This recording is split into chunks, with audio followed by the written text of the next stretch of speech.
Hey y'all, welcome to the Clock Tower. I'm Colton here with Brandon. 5 cards, 5 minutes. We're talking about Arifureta. Brandon, what's our first card? First up, we have this level 0 Hajime.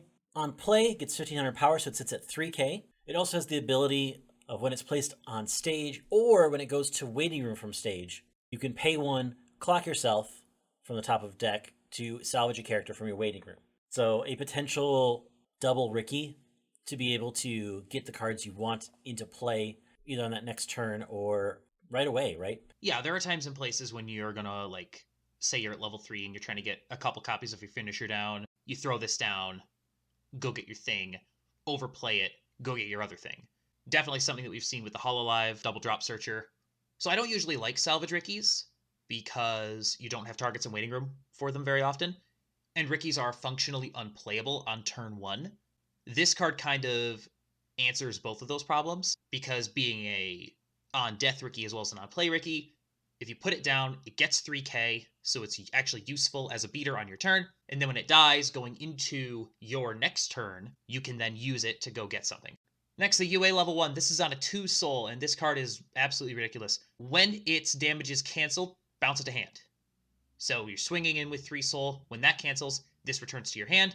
Combo, when that damage is canceled, if you have the 2 soul down and you have a certain card in your memory, salvage 2, put them into stock, look it up to 4, add 1.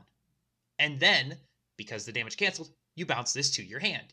So you go +4 whenever you cancel with this, and if the damage does go through, you're swinging with the 2 soul, so you're swinging for 3, 4, 5 damage. So tripling this means that you are guaranteed to get some kind of plus. Either you are shooting your opponent into 2, or you are getting an obscene amount of stock, or the more likely scenario, you do an appropriate amount of damage while getting an excellent number of pluses. This is, I think, a very solid combo. It does concede the board to your opponent, because even if you get the reverse, if the damage cancels, it bounces to hand so you don't win the lane, and it's small at only 3k, so it's not going to win the lane super often against other level 1 combos, but honestly, the plussing and the damage rush, I think makes this worth it.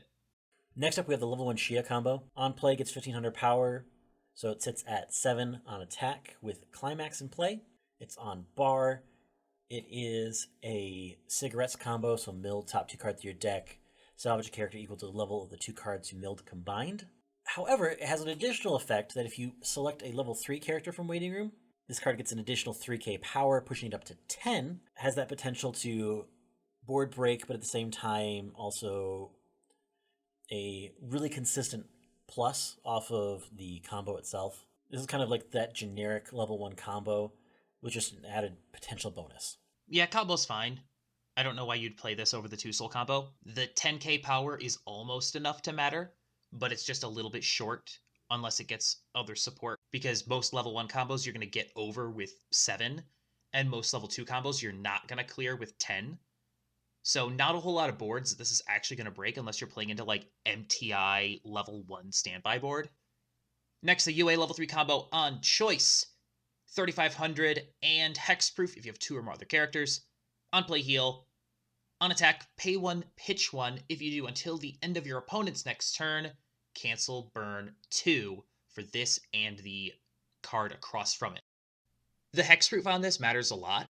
It prevents you from getting blinked or bounced, which means that, you're swinging here. If you triple this, which is reasonable, you're looking at 3 cancel burn 2 3 times. You're probably sticking a floor of like 4 damage, and then your opponent has to swing back into this 3 times, and they can't blink or bounce it away unless they have like one of those board clearing Nagato effects. I think this is solid. I don't know if it's got the ceiling it needs to like really be a menace, but it's not bad. Last up, we have the Hajime at level 3. It only has text relating to the Climax combo, so other than that, it's a vanilla card. When it attacks with the salvage in play, you may ditch a card, and then you may burn equal to the level of the card sent to Waiting Room +1. Perfect burn is cool. The cost is reasonable.